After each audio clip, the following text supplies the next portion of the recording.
ಸ್ನೇಹಿತರೆ ನಮಸ್ಕಾರ. ನಾನು ರವೀಂದ್ರ ಜೋಶಿ. ಐನ್ಸ್ಟೀನ್ ಒಂದು ಮಾತನ್ನು ಹೇಳಿದರು. ಏನಂತಂದರೆ, ಈ ಮೂರ್ಖರಿದಾರಲ್ಲ, ಮೂರ್ಖರು ಅತಿಯಾದ ಆತ್ಮವಿಶ್ವಾಸದಿಂದ ಬೀಗ್ತಾ ಇರ್ತಾರಂತೆ. ಆಮೇಲೆ ಬುದ್ಧಿವಂತರಿದಾರಲ್ಲ, ಬುದ್ಧಿವಂತರು ಯಾವಾಗಲೂ ಗೊಂದಲದಲ್ಲಿರ್ತಾರಂತೆ. ಸರಿನಾ ತಪ್ಪ, ನಾನು ಮಾಡ್ತಾ ಇರೋ ಸರಿನಾ ತಪ್ಪ ಅಂತ ಯಾವಾಗಲೂ ಅವ್ರಿಗೆ ಯೋಚನೆ. ಅವರಿಗೆ ಆತ್ಮವಿಶ್ವಾಸದ ಕೊರತೆ, ಇವರಿಗೆ ಅತಿಯಾದ ಆತ್ಮವಿಶ್ವಾಸ. ಇದು ನಮ್ಮ ಬದುಕಿನ ವಿರೋಧಾಭಾಸ ಅಂತ ಅವರು ಒಂದು ಕಡೆ ಹೇಳ್ತಾರೆ. ಕಾಂಗ್ರೆಸ್ ಪಕ್ಷದಲ್ಲಿ ಈಗ ನಡೀತಾ ಇರುವಂಥ ವಿದ್ಯಮಾನವನ್ನು ನೋಡಿದಾಗ ಇದು 100ಕ್ಕೆ 100ರಷ್ಟು ದಿಟ ಅಂತ ಪ್ರತಿ ಕ್ಷಣ ಕೂಡ ನನಗಂತೂ ಅನಿಸುತ್ತೆ.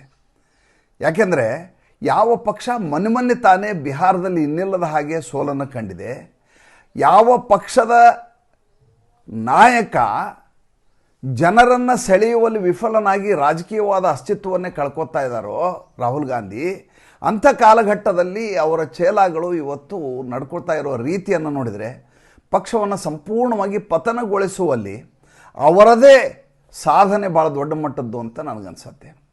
ಯಾರ ಬಗ್ಗೆ ಹೇಳ್ತಾ ಇದ್ದೀನಿ? ನಾನು ಹೇಳ್ತಾ ಇರೋದು ರೇಣುಕಾ ಚೌಧರಿ ಅವ್ರ ಬಗ್ಗೆ. ರೇಣುಕಾ ಚೌಧರಿಗೆ ನಿನ್ನೆ ಮಾಧ್ಯಮದವರು ಒಂದು ಪ್ರಶ್ನೆಯನ್ನು ಕೇಳಿದರು.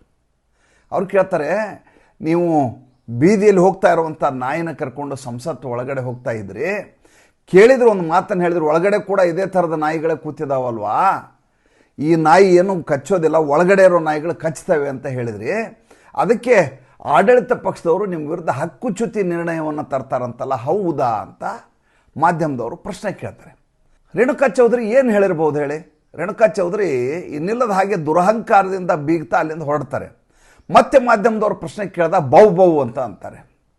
ಅಷ್ಟೇ ಅಲ್ಲ, ಇನ್ನೊಂದು ಮಾತು ಹೇಳ್ತಾರೆ, ಅಟಲ್ ಬಿಹಾರಿ ವಾಜಪೇಯಿ ಅವರು ಒಂದು ಸಲ ಚಕಡಿ ಗಾಡಿ ಮೇಲೆ ಬಂದಿದ್ರು, ಬಂಡಿ ಮೇಲೆ ಬಂದಿದ್ರು ಅಂತ ಅವರನ್ನು ತಮ್ಮನ್ನು ಅಟಲ್ ಬಿಹಾರಿ ವಾಜಪೇಯಿಗೆ ಹೋಲಿಸ್ಕೋತಾರೆ. ಅಟಲ್ ಬಿಹಾರಿ ವಾಜಪೇಯಿ ಯಾವತ್ತಿನ ಕಾಲಘಟ್ಟದಲ್ಲಿ ಸಾಂಕೇತಿಕವಾಗಿ ಸಂಸತ್ತಿಗೆ ಚಕಡಿನಲ್ಲಿ ಎತ್ತಿನ ಬಂಡಿ ಮೇಲೆ ಬಂದದ್ದು ಯಾಕಪ್ಪ ಅಂದರೆ, ಪೆಟ್ರೋಲ್ ರೇಟ್ ಏರ್ತಾ ಇದೆ, ನೀವು ಈ ರೀತಿ ಮಾಡಿದರೆ ಜನ ಇನ್ಮೇಲೆ ಓಡಾಡಲಿಕ್ಕೆ ಎತ್ತಿನ ಗಾಡಿ ಹಿಡಿಬೇಕಾಗತ್ತೆ ಅಂತ ತೋರಿಸಲಿಕ್ಕೋಸ್ಕರ ವಿರೋಧ ಪಕ್ಷದ ನಾಯಕರಾಗಿ ಅವ್ರು ಮಾಡಿದರು.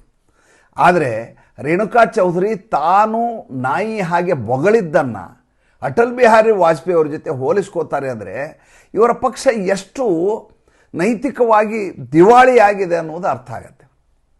ಇದು ಒಂದೇ ಪ್ರಕರಣ ತಗೋಬೇಡಿ. ನಿನ್ನೆ ಇನ್ನೊಂದು ಬೆಳವಣಿಗೆ ಆಯಿತು. ಏನಂದರೆ, ಇವರ ಪಕ್ಷದ ವಕ್ತಾರೆ ಒಬ್ಬರಿದ್ದಾರೆ, ಅವರ ಹೆಸರು ರಾಗಿಣಿ ನಾಯಕ್ ಅಂತೇಳಿ. ಈಕೆದು ಭಾಳ ದೊಡ್ಡ ಮಟ್ಟದ ಗೊಂದಲ ಉಂಟಾಗಿತ್ತು, ವಿವಾದ ಆಗಿತ್ತು ಹಿಂದೆ ಒಂದು ಇಂಡಿಯಾ TV ಸಂದರ್ಭದಲ್ಲಿ. ಆಮೇಲೆ ಈಕೆ ಕ್ಷಮೆ ಕೇಳಬೇಕಾಯಿತು. ನಿಮ್ಗೆ ನೆನಪಿದೆಯಲ್ಲೋ ಗೊತ್ತಿಲ್ಲ. ರಾಗಿಣಿ ನಾಯಕು ಉದ್ದಟತನ ಮಾಡೋದರಲ್ಲಿ ನಿಸ್ಸೀಮಳಿಕೆ, ಉದ್ದಟತನದ ಮಾಡೋದು ಮತ್ತು ಅವಿವೇಕದಿಂದ ಮಾತನಾಡೋದು. ಯಾಕೆ ಹೀಗೆ ಮಾಡ್ತಾರೆ ಇವರೆಲ್ಲ ಅಂದರೆ, ರಾಹುಲ್ ಗಾಂಧಿ ಇವರ ನಾಯಕ ಇದನ್ನೆಲ್ಲ ನೋಡಿ ಭಾಳ ಸಂತೋಷ ಪಡ್ತಾರೆ, ಸಂತುಷ್ಟಗೊಳ್ತಾರೆ. ನಾಳೆ ಒಂದಿಲ್ಲೊಂದು ಅವಕಾಶವನ್ನು ನಮಗೆ ಕಲ್ಪಿಸ್ಕೊಡ್ತಾರೆ. ಏಕೆಂದರೆ ನಾವು ನಿರಂತರವಾಗಿ ಹೀಗೆ ನರೇಂದ್ರ ಮೋದಿ ಅವರಿಗೆ, ಭಾರತೀಯ ಜನತಾ ಪಾರ್ಟಿಗೆ ನಿಂದಿಸಿದರೆ ಅವ್ರಿಗೆ ಭಾಳ ಖುಷಿ ಆಗತ್ತೆ, ಆದ್ದರಿಂದ ನಾವು ಈ ಕೆಲಸ ಮಾಡ್ತೀವಿ ಅಂತ ಇವರು ಅಂದ್ಕೊಂಡಿರ್ತಾರೆ. ಆದರೆ ವಾಸ್ತವವಾಗಿ ಈ ದೇಶದ ಜನ ಈ ರೀತಿಯಾದಂಥ ಪತನಗೊಳ್ಳುವ ನೈತಿಕ ಮನಸ್ಥಿತಿಯ ಜನರ ನಡೆ ಏನಿದೆ ಅದನ್ನು ಸ್ವೀಕರಿಸೋದಿಲ್ಲ ಅನ್ನೋದು ಇವ್ರಿಗೆ ಯಾರಿಗೂ ಗೊತ್ತೇ ಇರೋದಿಲ್ಲ. ಈಕೆ ಮಾಡಿದ್ದಂಥ ಕೆಲಸ ಏನು? ಈಕೆ ಒಂದು ವಿಡಿಯೋವನ್ನು ಪೋಸ್ಟ್ ಮಾಡ್ತಾರೆ, ಆರ್ಟಿಫಿಷಿಯಲ್ ಇಂಟೆಲಿಜೆನ್ಸಲ್ಲಿ ನಿರ್ಮಿಸಿದಂಥ ಒಂದು ಪೋಸ್ಟ್. ಏನದು ಪೋಸ್ಟು ಅಂದರೆ, ಸೂಟು ಬೂಟು ಹಾಕ್ಕೊಂಡಿದ್ದಾರೆ ನರೇಂದ್ರ ಮೋದಿ, ಯಾವುದೋ ಒಂದು ವೈಶ್ವಿಕ ಮಟ್ಟದ ಶೃಂಗಸಭೆಯಲ್ಲಿ ಹೋಗ್ತಾ ಇದ್ದಾರೆ. ವೈಟ್ ಕಾಲರ್ಡ್ ನರೇಂದ್ರ ಮೋದಿಯವರು ಠೀಕ್ ಠಾಕ್ ಆಗಿದ್ದಾರೆ. ಒಂದು ಕೈಯಲ್ಲಿ ಚಹಾದ ಕೆಟಲ್ ಇದೆ, ಮತ್ತೊಂದು ಕೈಯಲ್ಲಿ ಗ್ಲಾಸ್ಗಳಿರುವಂಥ ಒಂದು ಸ್ಟ್ಯಾಂಡ್ ಇದೆ, ಹಿಡ್ಕೊಂಡು ನಡ್ಕೊಂಡು ಹೋಗ್ತಾ ಇದ್ದಾರೆ. ಹೋಗ್ತಾ ಚಾಯ್ ರೇ ಚಾಯ್, ಚಾಯ್ ರೇ ಚಾಯ್, ಚಾಯ್ ರೇ ಚಾಯ್ ಅಂತ ಇದ್ದಾರೆ. ಯಾರು ಮಾಡಿದ್ದಾರೆ ಇದನ್ನು ಅಂತ ಕೆಳಗಡೆ ಇಕ್ಕಿದ್ದು ಸ್ಲೋಗನ್ನು. ಇದೇ ಕೆಲಸವನ್ನು ಮಣಿಶಂಕರಯ್ಯರವರು 2013ರ ಕೊನೆ ಭಾಗದಲ್ಲಿ ಮಾಡಿದರು. ನರೇಂದ್ರ ಮೋದಿ ಅವ್ರಿಗೆ ಗೆಲ್ಲಕ್ಕೆ ಸಾಧ್ಯ ಇಲ್ಲ, ಒಂದಿಲ್ಲ, ಅವ್ರು ಬೇಕಾದರೆ ಒಂದು ಅವಕಾಶ ಮಾಡಿಕೊಡ್ತೀವಿ ನಾವು ಕಾಂಗ್ರೆಸ್ನವರು, ಅವ್ರಿಗೆ ಅಗತ್ಯ ಬಿದ್ದರೆ ಬಂದು ನಮ್ಮ ಕಾಂಗ್ರೆಸ್ ಕಚೇರಿಯಲ್ಲಿ ಚಹಾ ಮಾರಬಹುದು, ಅವರು ಚಹಾದ ಅಂಗಡಿ ಇಟ್ಕೊಳ್ಳಿ ಅಂತ ಅವತ್ತು ಮಣಿಶಂಕರ ಹೇಳಿದರು. ಇವತ್ತು ಮಣಿಶಂಕರಯ್ಯರವ್ರ ಪರಿಸ್ಥಿತಿ ಎಲ್ಲಿಗೆ ಬಂದಿದೆ ಅಂದರೆ, ಅವ್ರು ಯಾವ ಅಪಾರ್ಟ್ಮೆಂಟ್ನಲ್ಲಿ ದಿಲ್ಲಿಯಲ್ಲಿ ವಾಸಿಸ್ತಾರಲ್ಲ, ಅಲ್ಲೇ ಹೊರಗಡೆ ಎಲ್ಲರೂ ಅವರು ಚಹಾದ ಅಂಗಡಿ ಇಟ್ಕೊಂಡು ಚಹಾ ಮಾರಬೇಕಾದಂಥ ಅನಿವಾರ್ಯತೆ ಬಂದೋದಾಗಿದೆ. ಅದನ್ನು ನಾ ಹೇಳ್ತಾ ಇಲ್ಲ, ಅದನ್ನು ಸ್ವತಃ ಮಣಿಶಂಕರಯ್ಯರವ್ರು ಹೇಳಿದ್ದಾರೆ.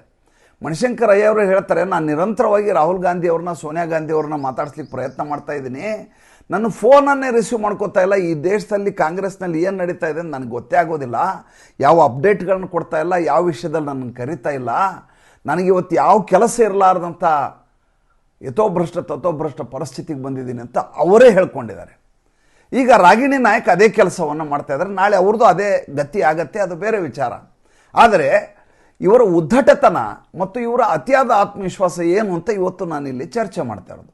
ಒಂದು ರೇಣುಕಾ ಚೌಧರಿ, ಆಕೆಯ ಮೇಲೆ ಹಕ್ಕುಚ್ಯುತಿ ನಿರ್ಣಯವನ್ನು ಕೈಗೊಳ್ತಾರೋ ಕೈಗೊಳ್ಳಲು ಬೇರೆ ವಿಚಾರ. ಆದರೆ ಒಬ್ಬ ಅತ್ಯಂತ ಹಿರಿಯ ಸದಸ್ಯೆಯಾಗಿ ಸಂಸತ್ನಲ್ಲಿ ಆಕೆಯ ನಡೆ ಹೇಗಿರಬೇಕು? ಏನಾದರೂ ಪ್ರಶ್ನೆ ಕೇಳಿದಾಗ ಸೂಕ್ತವಾದ ಉತ್ತರ ಕೊಡಲಿಕ್ಕಾಗಲ್ಲ ಅಂದರೆ ನೋ ಕಮೆಂಟ್ಸ್ ಅಂತ ಅಲ್ಲಿಂದ ಎದ್ದು ಹೋಗ್ಬಿಡ್ಬೇಕು. ಇಲ್ಲ ಅಂದರೆ ನನ್ನ ಮೇಲೆ ಹಕ್ಕುಚ್ಯುತಿ ನಿರ್ಣಯ ಕೈಗೊಂಡು ಇವ್ರು ಗೆಲ್ಲಿಕ್ಕೆ ಸಾಧ್ಯ ಏನ್ರಿ ಅಂತ ಅದಕ್ಕೆ ಕೌಂಟ್ರ್ ಕೊಡಬೇಕು. ಅದನ್ನು ಬಿಟ್ಟು ಬೌಬೌ ಅಂತ ಹೇಳಿದರೆ ಇವತ್ತು ಸೋಷಿಯಲ್ ಮೀಡಿಯಾದಲ್ಲಿ ಭಾಳ ದೊಡ್ಡ ಪ್ರಮಾಣದಲ್ಲಿ ವೈರಲ್ ಆಗ್ತಾ ಇದೆ. ಎರಡನೇದು ರಾಗಿಣಿ ನಾಯಕ್ ವಿಚಾರಕ್ಕೆ ಬನ್ನಿ. ರಾಗಿಣಿ ನಾಯಕು ನರೇಂದ್ರ ಮೋದಿಯವರು 11 ವರ್ಷ ಪ್ರಧಾನಮಂತ್ರಿಯಾಗಿ ತಮ್ಮ ತಾಕತ್ತೇನು ಅಂತ ಈ ದೇಶಕ್ಕೆ ಜಗತ್ತಿಗೆ ತೋರಿಸಿ ಆಗೋಗಿದೆ. ನೀವು ಅವ್ರನ್ನ ಆ ಮಟ್ಟಿಗೆ ನೀವು ಅವ್ರನ್ನ ಲೇವಡಿ ಮಾಡಬೇಕಾದ ಅಗತ್ಯ. ಈಗ ಅವ್ರನ್ನ ವಾಪಸ್ ಚಹಾದ ವ್ಯಾಪಾರ ಮಾಡೋರನ್ನ ಮಾಡಲಿಕ್ಕೆ ನಿಮ್ಮ ಕಡೆಯಿಂದ ಸಾಧ್ಯ ಇಲ್ಲ. ಇನ್ನೂ ಅವರು ತಮ್ಮ ಸಾಮರ್ಥ್ಯವನ್ನು ತೋರಿಸ್ತಾ ಹೋಗಿದ್ರೆ, ತಮ್ಮ ಕ್ಷಮತ್ವವನ್ನು ತೋರಿಸ್ತಾ ಹೋದರೆ, ನಾಯಕತ್ವವನ್ನು ಅವರು ಎಲ್ಲಿಯೂ ಬಿಂಬಿಸದೆ ಹೋಗಿದ್ರೆ ಅವಾಗ ಇವರು ಚಹಾ ಮಾರಲಿಕ್ಕೆ ಲಾಯಕ್ಕು ಅಂತ ನೀವು ಹೇಳ್ಬೋದಿತ್ತು.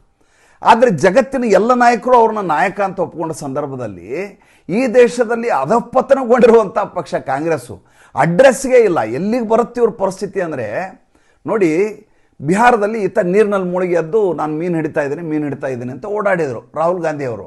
ಅವ್ರು ನೀರಿನಲ್ಲಿ ಮುಳುಗಿದ್ದು ಯಾಕೆ ಅಂದರೆ ಎಷ್ಟು ಆಳದಲ್ಲಿ ನಾನು ತೇಜಸ್ವಿ ಯಾದವ್ನ ಮುಳುಗಿಸ್ಬೋದು ಅಂತ ನೋಡಲಿಕ್ಕೆ ಕೆಳಗಡೆ ನೀರಿನಲ್ಲಿ ಮುಳುಗಿದ್ರೇನು ಅಂತ ನನಗನ್ಸತ್ತೆ. ಮುಂದೆ ಇನ್ನು 2 ವರ್ಷದಲ್ಲಿ ಪರಿಸ್ಥಿತಿ ಹೇಗೆ ಬರುತ್ತೆ ಬಿಹಾರದಲ್ಲಿ RJDದು ಅಂದರೆ ಅವರ ಒಬ್ಬರು ಸದಸ್ಯರು, ರಾಜ್ಯಸಭಾ ಸದಸ್ಯರು ಬಿಹಾರದಲ್ಲಿ ಇರೋದಿಲ್ಲ. ಆ ಮಟ್ಟಿಗೆ ಅವರಿಗೆ ಭಾಳ ದೊಡ್ಡ ಮಟ್ಟದ ಏಟು ಯಾರಿಂದ ಆಯಿತು? ತೇಜಸ್ವಿ ಯಾದವ್ಗೆ. ತೇಜಸ್ವಿ ಯಾದವ್ ಸ್ವತಃ ತಾವೇ ತಮ್ಮ ಕಾಲ ಮೇಲೆ ಕಾಲು ಹಾಕ್ಕೊಂಡ್ರು. ಒಂದೇದು ಅವರ ನಡೆ, ಅವ್ರು ಮಾಡಿದಂಥ ದಾದಾಗಿರಿ, ಅವರ ಜಂಗಲ್ ರಾಜು, ಅವರು ಆಡಿದ ಮಾತುಗಳು, ಅವರ ಎಲ್ಲವೂ, ಅವರ ಉದ್ದಟತನ, ಇವೆಲ್ಲವೂ ಅವರು ಸೋಲಿಗೆ ಕಾರಣ ಆಯಿತು. ಅದಕ್ಕೆ ಮಸಾಲೆ ಹಾಕಿ ಒಗ್ಗರಣೆ ಹಾಕಿದ್ದು ಯಾರು ಅಂತಂದರೆ ರಾಹುಲ್ ಗಾಂಧಿ. ರಾಹುಲ್ ಗಾಂಧಿ ತೇಜಸ್ವಿ ಯಾದವ್ ಸಂಪೂರ್ಣವಾಗಿ ಪತನ ಆಗಲಿಕ್ಕೆ ಅವರ ಕೊಡುಗೆಯನ್ನು ಭಾಳ ದೊಡ್ಡ ಮಟ್ಟದಲ್ಲಿ ಬಿಹಾರದಲ್ಲಿ ಕೊಟ್ಟರು. ಕೊಟ್ಟಾದ ಮೇಲೆ ಈಗ ಅವರು ತೇಜಸ್ವಿ ಯಾದವ್ ಕತೆ ಅಂತೂ ಮುಗಿತ್ಬಿಡಿ. ಇಲ್ಲಿ ಅಖಿಲೇಶ್ ಯಾದವ್ ಈಗ ಸುಧಾರಿಸ್ಕೊಂಡಿದ್ದಾರೆ. ಅವರು ನಿನ್ನೆಲ್ಲ ಮೊನ್ನೆ ಒಂದು ಪತ್ರಿಕಾಗೋಷ್ಠಿ ಮಾಡಿ ಹೇಳಿದರು, ನೋಡಿ ನಮ್ಮವ್ರು ಯಾರು ಕೂಡ ಈ ರೀತಿ ವಿಡಿಯೋ ಮಾಡಕೂಡದು. ಹೇಗೆ ಬಿಹಾರದಲ್ಲಿ ದಾದಾಗಿರಿಯ ವಿಡಿಯೋ ಮಾಡಿ ಪಕ್ಷ ಸೋಲಿಕ್ಕೆ ಕಾರಣ ಆದರೂ ಆ ರೀತಿ ಯಾರು ನಮ್ಮದು ವಿಡಿಯೋಗಳನ್ನು ಇಲ್ಲಿ ಮಾಡಿದರೆ ಉತ್ತರ ಪ್ರದೇಶದಲ್ಲಿ ನಾನು ಸುಮ್ಮನೆ ಇರೋದಿಲ್ಲ ಅಂತ ಧಮಕಿ ಹಾಕಿದರು. ಅಷ್ಟೇ ಅಲ್ಲ, ಮಾಧ್ಯಮದವ್ರಿಗೆ ಧಮಕಿ ಹಾಕಿದ್ರು. ಏನಂತ? ಈ ರೀತಿಯಾದಂಥ ವಿಡಿಯೋಗಳು ಬಂದರೆ ದಯವಿಟ್ಟು ನೀವೆಲ್ಲಿ ಪಬ್ಲಿಷ್ ಮಾಡಬೇಡಿ, ಅವು ನನ್ನ ವಿಡಿಯೋಗಳಾಗಿರಲ್ಲ, ಆರ್ಟಿಫಿಷಿಯಲ್ ಇಂಟೆಲಿಜೆನ್ಸಲ್ಲಿ ಮಾಡಿದಂಥ ವಿಡಿಯೋಗಳಾಗಿರ್ತವೆ, ನಾನು ಆ ರೀತಿ ವಿಡಿಯೋ ಮಾಡಲಿಕ್ಕೆ ಅವಕಾಶ ಕೊಡೋದಿಲ್ಲ ಅಂತ. ಯಾಕೆಂದರೆ ಆ ರೀತಿ ವಿಡಿಯೋ ಮಾಡಿದ್ದರಿಂದಾಗಿ ಭಾಳ ದೊಡ್ಡ ಮಟ್ಟದ ಏಟು ತೇಜಸ್ವಿ ಯಾದವ್ಗಾಯಿತು. ಅದೇ ರೀತಿಯಾದಂಥ ರಾಗಿಣಿ ನಾಯಕ್ ಈಗ ಹಾಕಿರುವಂಥ ವಿಡಿಯೋ ಇದೆಯಲ್ಲ, ಇದು ಆರ್ಟಿಫಿಷಿಯಲ್ ಇಂಟೆಲಿಜೆನ್ಸಲ್ಲಿ ತಯಾರು ಮಾಡಿದ್ದು. ಮೊನ್ನೆ ಒಂದು ಯಾವುದೋ ನೋಡಿದೆ, ಚೋರ್ ಬಜಾರಲ್ಲಿ ಕನ್ನಡ ಸಿನಿಮಾ ಆ್ಯಕ್ಟ್ರೆಸ್ ಎಲ್ಲ ಹಳೆ ಗುಜರಿ ಮಾಲನ್ನು ಮಾರ್ತಾ ಇರೋ ವಿಡಿಯೋ ನೋಡಲಿಕ್ಕೆ. ಅದು ನಿಮಗೆ ವಿಡಿಯೋ ಹಾಕಿದ್ದಾರೆ, ಅದು ಮನೋರಂಜನೆಯ ವಸ್ತು ಅಲ್ಲ, ಅದು ಅಪಹಾಸ್ಯ. ಒಬ್ಬ ದೊಡ್ಡ ನಾಯಕ ನಟನ ಸಿನಿಮಾದಲ್ಲಿ ನಾಯಕರಾಗಿರೋರನ್ನ ನೀವು ಕರ್ಕೊಂಬಂದು ಗುಜರಿನಲ್ಲಿ ಮಾರಾಟ ಮಾಡ್ತಾ ಇರೋರ ಥರ ಮಾಡಿದರೆ, ಟೀ ಮಾರ್ತಾ ಇರೋರ ಥರ ಮಾಡಿದರೆ, ನೀವು ಅದರ ಮೂಲಕ ಏನು ತೋರಿಸ್ತಾ ಇದ್ದೀರಿ ಅಂದರೆ ನಿಮ್ಮ ಅಭಿರುಚಿ ಏನು ಅಂತ ತೋರಿಸ್ತಾ ಇದ್ದೀರಿ. ಹೇಗೆ ಇನ್ನೊಬ್ಬ ವ್ಯಕ್ತಿಯನ್ನು ಲೇವಡಿ ಮಾಡಿ ನಾವು ಮಜಾ ತೊಗೋಬೋದು ಅನ್ನೋದು ತೋರಿಸ್ತೀರಿ. ಇದು ಒಳ್ಳೆಯ ಬೆಳವಣಿಗೆ ಅಲ್ಲ. ಅದು ಈ ದೇಶದ ಪ್ರಧಾನಿಯಾದವ್ರ ವಿಚಾರಕ್ಕೆ ನೀವು ಚಹಾ ಮಾರೋರ ಥರ ಕೆಟ್ಲು ಹಿಡ್ಕೊಂಡಾತ ಹೋಗೋ ಚಾಯ್ ಅಂದರೆ ಕಾಂಗ್ರೆಸ್ ಪಕ್ಷಕ್ಕೆ ಯಾರಾದರೂ ಮತ ಹಾಕಲಿಕ್ಕೆ ಸಾಧ್ಯನಾ? ಯಾರೂ ಹಾಕ್ಲಿಕ್ಕೆ ಸಾಧ್ಯ ಇಲ್ಲ. ಇದನ್ನು ತಡೆಯಬೇಕಾದ ಕೆಲಸ ಯಾರ್ದು? ಇದನ್ನು ತಡೆಯಬೇಕಾದ ಕೆಲಸ ರಾಹುಲ್ ಗಾಂಧಿದು. ಆದರೆ ರಾಹುಲ್ ಗಾಂಧಿ ಇಂಥದ್ದೆಲ್ಲವನ್ನು ನೋಡಿ ಸಂತುಷ್ಟಗೊಳ್ತಾರೆ. ವಿಚಿತ್ರ ನೋಡಿ, ಮೊದಲೇದಾಗಿ ರಾಹುಲ್ ಗಾಂಧಿ ನರೇಂದರ್ ಸರೆಂಡರ್ ಅಂತ ಏಕವಚನದಲ್ಲಿ ಮಾತಾಡಿದರು. ಈ ದೇಶದ ಪ್ರಧಾನಮಂತ್ರಿಗೆ ಮೋದಿಜಿ ಅಂತ ಕರಿಬೇಕು ಅನ್ನುವಂಥ ಕನಿಷ್ಠ ಸೌಜನ್ಯ ಆತನಿಗಿಲ್ಲ. ಎರಡನೇದು, ಈ ದೇಶದ ಪ್ರಧಾನಿಗೆ ಬಹುವಚನದಲ್ಲಿ ಮಾತಾಡಿಸ್ಬೇಕು. ಯಾಕೆಂದರೆ ನಾನು ವಿಪಕ್ಷದ ನಾಯಕ ಪ್ಲಸ್ ಕಾಂಗ್ರೆಸ್ನಂಥ ಹಳೆಯ ಇತಿಹಾಸ ಕಾಲದ ಪಕ್ಷದ ನಾಯಕ. ನನ್ನ ನಡತೆ ಅಷ್ಟು ಗೌರವಯುತವಾಗಿರಬೇಕು, ಘನತೆಯಿಂದ ಕೂಡಿರಬೇಕು ಅನ್ನೋ ಕನಿಷ್ಠ ಕಾಮನ್ ಸೆನ್ಸ್ ಆತನಿಗಿಲ್ಲ. ಆತ ಸಂತೋಷ ಪಡ್ತಾರೆ, ಜೊತೆಗೆ ತಾನೇ ಆ ರೀತಿ ಮಾತಾಡ್ತಾರೆ. ಯಥಾ ರಾಜ ತಥಾ ಪ್ರಜಾ ಅಂತ ಒಂದು ಮಾತಿದೆ. ರಾಹುಲ್ ಗಾಂಧಿಯೇ ಸ್ವತಃ ಪ್ರಧಾನಮಂತ್ರಿಯವ್ರಿಗೆ ಚೋರ್ ಅಂತ ಕರೆಯೋದು, ನರೇಂದ್ರ ಮೋದಿ ಅವರಿಗೆ ನರೇಂದರ್ ಸರೆಂಡರ್ ಅನ್ನೋದು, ಹೀಗೆಲ್ಲ ಮಾಡಿದಾಗ ಅವ್ರ ಜೊತೆ ಇರುವಂಥ ಪಕ್ಕವಾದ್ಯಗಳಾದಂಥ ಪವನ್ ಖೇಡಾ ಇರ್ಬೋದು, ಮತ್ತು ಕರ್ನಾಟಕ ದಮನಕಗಳಾದಂಥ ಜಯರಾಮ್ ರಮೇಶು, KC ವೇಣುಗೋಪಾಲ್ ಇರ್ಬೋದು, ಅವರು ಕೂಡ ಅದೇ ಕೀಳು ರುಚಿಯ ಅಭಿರುಚಿಯ ಮಾತುಗಳನ್ನು ಆಡಲಿಕ್ಕೆ ಶುರು ಮಾಡ್ತಾರೆ. ಅಷ್ಟೇ ಅವಿವೇಕತನವನ್ನು ಪ್ರದರ್ಶನ ಮಾಡಲಿಕ್ಕೆ ಪ್ರಯತ್ನ ಮಾಡ್ತಾರೆ. ನೋಡಿ, 240 ಸೀಟ್ ಬಂತು ಜೂನ್ 4ನೇ ತಾರೀಕು 2024ಕ್ಕೆ. ಅತ್ಯಂತ ಕಡಿಮೆ ಸೀಟು ಅಂತ ಎಲ್ಲ ಅಂದರು. ಹಾಕಿ ಹೇಳಿದ್ರೆ 140 ಸೀಟ್ ಪಾಪ ಅಟಲ್ ಬಿಹಾರಿ ವಾಜಪೇಯಿ ಅವರಿದ್ದಾಗ ಬಂದದ್ದು. ಅದಕ್ಕೆ 100 ಸೀಟ್ ಜಾಸ್ತಿ ಬಂದಿದೆ. ಕೋಯಾಲಿಷನ್ ಗೌರ್ಮೆಂಟ್ ಮಾಡಿದ್ರು, ಉಳಿದ ಪಕ್ಷಗಳು ಸೇರಿಸ್ಕೊಂಡು NDA ಸರ್ಕಾರ ಆಯಿತು. ಸರ್ಕಾರದಾಗ ಲಾಭ ಆಗಿದ್ದೇನು ನರೇಂದ್ರ ಮೋದಿ ಅವ್ರಿಗೆ ಅಂದರೆ 53 ಸೀಟ್ ಇದ್ದಂಥದ್ದು 99 ಸೀಟ್ ಬಂದಿರುವಂಥ ಕಾಂಗ್ರೆಸ್ಸು. ಬೇರೆದವ್ರಿಗೆ ಏನು ಅನ್ನಿಸ್ತು, ಕಾಂಗ್ರೆಸ್ ಭಾಳ ದೊಡ್ಡ ಮಟ್ಟದಲ್ಲಿ ಬೆಳೆದು ಬಿಡ್ತೀವೋ, 53ರಿಂದ 99ಕ್ಕೆ ಹೋಗಿದೆ, ಭಾಳ ದೊಡ್ಡ ಯಶಸ್ಸು ಅದಕ್ಕೆ ಅಂದ್ಕೊಂಡ್ರು. 5 ವರ್ಷ ಅವರು ವಿಪಕ್ಷದಲ್ಲೇ ಕೂಡಬೇಕು. 99 ಬಂದರೂ ಕೂಡಬೇಕು, 100 ಬಂದರೂ ಕೂಡಬೇಕು, 150 ಬಂದರೂ ಕೂಡಬೇಕು. ಅವ್ರದ್ದೇನು ಆ ನಂಬರ್ ಜಾಸ್ತಿ ಬಂದಿದ್ದರಿಂದಾಗಿ ಅವ್ರಿಗೆ ಯಾವುದೇ ರೀತಿಯಾದಂಥ ಆಡಳಿತ ಮಾಡೋ ಅವಕಾಶ ಇರೋದಿಲ್ಲ ಮತ್ತು ಯಾವುದೇ ರೀತಿಯ ಬೇರೆ ಯಾವ ಫೆಸಿಲಿಟಿಗಳ ಸೌಲಭ್ಯಗಳು ಇರೋದಿಲ್ಲ. ಲಾಭ ಆಗಿದ್ದೇನು ಅಂದರೆ 99 ಬಂದ ಕೂಡಲೇ ನಾನು ಮತ್ತೊಂದು ಮಾತು ಹೇಳಿದ್ನಲ್ಲ, ಅತಿಯಾದ ಆತ್ಮವಿಶ್ವಾಸದಿಂದ ಬೀಗ್ತಾರೆ ಇವರು ಮೂರ್ಖರು ಅಂತೇಳಿ. ಹಾಗೆ ಅತಿಯಾದ ಆತ್ಮವಿಶ್ವಾಸದಿಂದ ಬೀಗದಂಥ ರಾಹುಲ್ ಗಾಂಧಿ ನರೇಂದ್ರ ಮೋದಿ ಅವ್ರನ್ನ ಅನಾಮತ ಕೆಡುತ್ತೇನೆ ಅಂತ ಭಾವಿಸಿ ವಿಪಕ್ಷ ನಾಯಕರಾಗ್ಬಿಟ್ರು. ಅದು it was a silver line in the cloud, dark cloud ಅಂತ. ಕರಿದಾದ ಮೋಡದಲ್ಲಿ ಬೆಳ್ಳಿಯ ಮಿಂಚಿನ ಗೆರೆ ಹಡದಲ್ಲಿ. ಅಂದರೆ ಯಾವ ವಿಪಕ್ಷದವರು ಘನತೆಯಿಂದ ನಡ್ಕೊಳ್ಳಾರದೆ ಚಿಲ್ಲರೆಯಾಗಿ ನಡ್ಕೊಂಡು ಅಸಹ್ಯವಾಗಿ, ಅಶ್ಲೀಲವಾಗಿ, ಅಸಂಬದ್ಧವಾಗಿ ನಡ್ಕೋತಾರೋ ಅವಾಗ ದೇಶದ ಜನ ಕಂಪೇರ್ ಮಾಡಲಿಕ್ಕೆ ಶುರು ಮಾಡ್ತಾರೆ. ನರೇಂದ್ರ ಮೋದಿ ಅವ್ರು ನೋಡಿದ್ರೆ ಹಂಗಿದ್ದಾರೆ, ಇವ್ರು ನೋಡಿದರೆ ಬೌ ಅಂತಾರೆ, ಇವ್ರು ನೋಡಿದರೆ ಯಾವುದೋ ಒಂದು AI ವಿಡಿಯೋ ಹಾಕ್ಕೊಂಡು ಅವ್ರನ್ನ ಇನ್ಸಲ್ಟ್ ಮಾಡ್ತಾರೆ. ಜನ ಇದನ್ನೆಲ್ಲ ಒಪ್ಪೋದಿಲ್ಲ. ಜನ ಸಕಾರಾತ್ಮಕವಾಗಿ ಆಲೋಚನೆ ಮಾಡೋರು, ದೇಶದ ಬಗ್ಗೆ ಕಳಕಳಿಯಿಂದ ಮಾತನಾಡುವಂಥ ಮನಸ್ಥಿತಿ ಇರೋರು, ಕ್ಷೇತ್ರಗಳ ಬಗ್ಗೆ ಮಾತಾಡೋರು, ಜನರ ಕಷ್ಟಗಳಿಗೆ ಸ್ಪಂದಿಸುವಂಥವ್ರು, ಸ್ಪಂದಿಸ್ತಾರೋ ಬಿಡ್ತಾರೋ, ಅದರಿಂದ ಅನುಷ್ಠಾನಕ್ಕೆ ಆಗತ್ತೋ ಬಿಡುತ್ತೋ ಅದನ್ನು ಪ್ರಶ್ನೆ ಎತ್ತುವಂಥವ್ರು.